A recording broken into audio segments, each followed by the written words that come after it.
Assalamualaikum warahmatullahi wabarakatuh. Alhamdulillah, salatu wassalamu ala rasulillah, amma ba'd. Kaum muslimin yang dirahmati Allah subhanahu wa ta'ala, ada sebuah video dari channel Harry Pras yang menampilkan ada seorang kiai.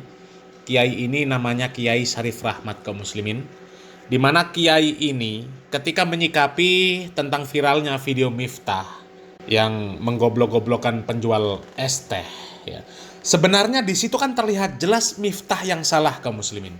Ya. Dan video dari Miftah yang menggoblok-goblokkan orang, ya, bukan cuma satu. Begitu banyak video dari Miftah yang menggoblok-goblokkan orang. Hanya saja kebetulan yang viral dan kemudian banyak menuai kritikan itu adalah ketika Miftah menggoblok-goblokkan penjual es teh yang bernama Pak Sun Haji. Ya. Seharusnya Pak Kiai ini menasehati si Miftah supaya Miftah ini meminta maaf kepada orang-orang yang sudah digoblok-goblokan oleh si Miftah, ya. Karena kita nggak tahu orang-orang yang digoblok-goblokan itu apakah sakit hati atau tidak, meskipun niatnya guyonan. Karena ada fakta terbaru, Yati Pesek pun ketika disebut dengan perkataan-perkataan yang nggak baik oleh Miftah, selama ini Miftah mengaku hubungannya dengan Yati Pesek ya aman-aman saja, nggak ada masalah. Tapi ternyata Yati Pesek itu sakit hati ketika disebut oleh Miftah kalau cantik jadi lun. Sakit hati, dan itu ditahannya selama 2 tahun. Ya. Seharusnya Pak Kiai ini memerintahkan kepada Miftah untuk meminta maaf kepada orang-orang yang sudah diberikan ucapan-ucapan yang gak baik itu. Dan itu videonya ya banyak sekali beredar, kaum muslimin. Banyak sekali beredar. Tapi anehnya Pak Kiai ini justru ketika viral video Miftah yang menggoblok-goblokkan Pak Sun Haji, malah memerintahkan, ya, menganjurkan, memberikan saran supaya orang yang menyebarkan video pertama kali, yang memotong videonya Miftah pertama kali itu dicari. Ya, dicari untuk jelas diberikan pelajaran, diberikan hukuman, ya. Ini kan terbalik, kaum muslimin. Siapa yang salah, siapa yang harus dicari dan dituntut. Ini kan aneh, kaum muslimin, ya. Coba kita lihat videonya, kaum muslimin. Cari siapa pembuat pengedit video pertama. Cari video pembuat atau pengedit pertama dari Miftah. Sulit sampai ketemu. Cari sampai ketemu. Setelah ketemu nanti nanti kalau sudah ketemu hantam. Ya. Nanti kalau sudah ketemu robek mulutnya. Apa yang memesannya? Tidak ada yang salah dalam masalah ini. Gak ada yang salah. Bagi orang-orang berkumis memang nggak masalah itu, teman-teman. Tuh, kaum muslimin, katanya nggak ada yang salah, ya, nggak ada yang salah. Memang kalau kebiasaan preman pasar mengucapkan perkataan-perkataan yang nggak baik, perkataan-perkataan yang kotor, nggak ada masalah, ya. Preman pasar, preman terminal, kalau mereka mengeluarkan perkataan-perkataan yang nggak bener, ya itu memang biasa. Ya cobalah lihat di terminal, di pasar-pasar, ya, para preman-preman itu, ya, manggil temennya kan seenaknya. Bisa panggil cuk, bisa panggil su, ya. Nggak setuju dikit, ya, main pukul, pegang kepala, ya, noyor-noyor kepala orang. Hah? Nggak setuju sedikit, bilang goblok-goblokin orang. Ya memang biasa. Biasa. Ya. Orang yang tidak berpendidikan agama, ketika ya dia memanggil teman akrabnya dengan panggilan cuk, ya, su, itu biasa. Tapi apakah mau disamakan seorang penceramah, seorang pemuka agama yang katanya ulama luar biasa? Karena kata Mbak Agil, Miftah itu ulama yang luar biasa. Ya, ulama yang luar biasa kemudian mengeluarkan perkataan-perkataan yang nggak benar. Kalau kemudian itu dianggap nggak ada apa-apa, nggak masalah, nggak ada yang salah, apa bedanya orang berilmu dengan orang yang nggak berilmu? Ya, Miftah sendiri kan tahu. Ya, mangkana yu'minu billahi wal yaumil akhir falyakul khairan aw liyasmut. Maka kita mendengar peribahasa mulutmu adalah harimau. Peribahasa ini menggambarkan bagaimana kemudian gara-gara mulut ini kita akan mempunyai persoalan gara-gara disebabkan karena lisan. Maka Rasulullah Muhammad SAW memberikan rambu-rambu bagaimana kemudian kita mengatur mulut ini.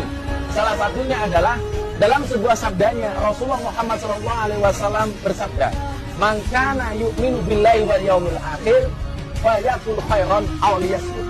Barang siapa beriman kepada Allah dan hari akhir, maka hendaklah dia berkata yang benar atau diam.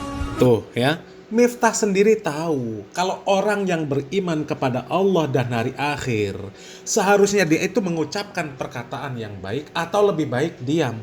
Itu kalau orang yang beriman. Artinya kalau ada orang yang hobi mengeluarkan perkataan-perkataan yang tidak baik, itu artinya orang yang tidak beriman kepada Allah dan hari akhir. Artinya apakah yang seperti ini nggak bermasalah? Ya bermasalah. Apalagi yang digoblok-goblokan Miftah itu sudah banyak orang.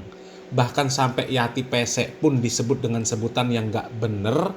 Yang sampai menurut pengakuan dia menahan sakit hati sampai selama 2 tahun. Dan Miftah menganggap yang seperti itu nggak ada masalah. Hubungan saya dengan Yati Pesek selama ini baik-baik saja.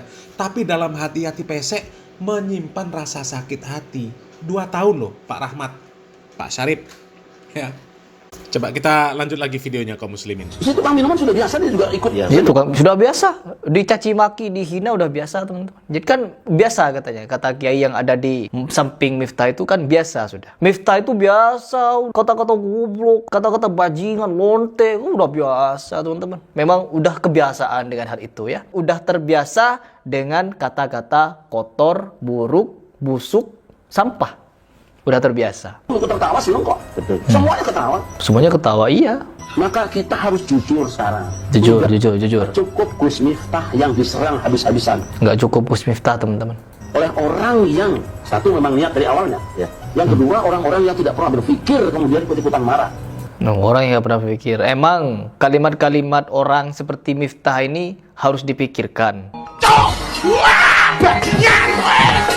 Emang dia Miftah ini ketika ingin mengucapkan itu berpikir, Bu Yati Pesek selama 2 tahun dari pertama dia dinyatakan bajingannya sudah saya ajak ke panggung. Kok iya orang seperti Bu Yati Pesek dibilang bajingan? Terus tidak berhenti sampai di situ. Bu Yati juga dipanggil ya. Kalau dia jelek wajar jadi sinden. Tapi kalau dia cantik jadi pelacur. Apa iya adab, akhlak, sifat, kebiasaan, tabiat dari Bu Yati itu sama seperti pelacur? Apa tidak mikir? Apakah Anda berpikir? Anda nyuruh orang mikir, apakah Anda tidak mikir? Cari siapapun yang mengedit, mengupload pertama kali dari Miftah. Kalau ketemu mau diapain? Ketemu mau dicolok matanya, mau dirobek mulutnya, mau dibunuh. Ya, memang aneh kaum muslimin ya. Sudah jelas-jelas Miftah itu salah. Ya, sudah jelas salah. Dan seharusnya ketika videonya viral, Miftah itu diperintahkan untuk minta maaf. Bukan malah orang yang menyebarkan videonya yang dicari. Karena video ini sumbernya ya dari jamaahnya Miftah sendiri. Bahkan bisa jadi video ini sumbernya dari Miftah sendiri, dari timnya Miftah. Karena ada beberapa video yang viral, itu memang orang itu ngambil dari ya video-video panjangnya si Miftah. Seperti contoh ketika di Lampung kemarin, ya. Ketika Miftah menyebut dakwah yang paling lembut itu adalah dakwahnya NU. Karena dakwahnya NU itu dakwah yang menyenangkan. Sedangkan dakwah yang kasar, dakwah yang hanya menakut-nakuti, itu dakwahnya Wahabi. Dan Wahabi di Indonesia identik dengan PKS. Itu kan orang ngambil dari videonya Miftah sendiri yang kemudian viral. Ya, yang kemudian berujung tantangan dari ketua PKS Lampung ya kepada si Miftah. Miftah diajak ngaji bareng, tapi Miftah nggak berani. Ya, itu videonya sudah kita bahas dulu waktu musim-musim kampanye Pilpres. Ya, itu viral. Memang sekarang ini banyak orang nggak beres kaum muslimin ya. Sudah jelas salah dibela. Ya, dibela. Mbak Agil mengatakan Miftah ulama luar biasa yang harus dijaga. Ketua GP Ansor mengatakan Miftah itu aset bangsa, harus dijaga. Ini lagi, setelah viral videonya Miftah yang menggoblok-goblokan orang yang kemudian viral menuai banyak kritikan, bukannya Miftah yang diperintahkan untuk minta maaf, malah yang nyebarkan video yang mau dicari. Ini kan koplak ini kaum muslimin. Wong mulut tidak terjaga, hobi mengeluarkan perkataan-perkataan yang gak bener, goblok-goblokan orang. Lah kok malah dianggap itu biasa, ya? Orang yang digoblok-goblokan itu bisa jadi dia sakit hati, Hanya saja secara status sosial dia lebih rendah dari Miftah sehingga dia tidak berani mengungkapkan rasa sakit hatinya seperti Yati Pesek. Nggak berani selama ini mengungkapkan, oh aku sakit hati sama kamu Miftah. Nggak berani. Tapi setelah viral banyak hujatan, banyak orang yang mengkritik, barulah dia berani mengungkapkan bahwa dia telah memendam rasa sakit hati selama 2 tahun.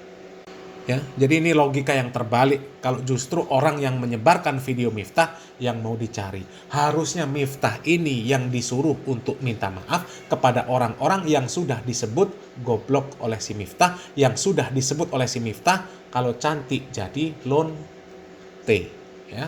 Mudah-mudahan bermanfaat kaum muslimin. Selamat berpikir. Salam waras, salam akal sehat. Barakallahu fikum. Wassalamualaikum warahmatullahi wabarakatuh.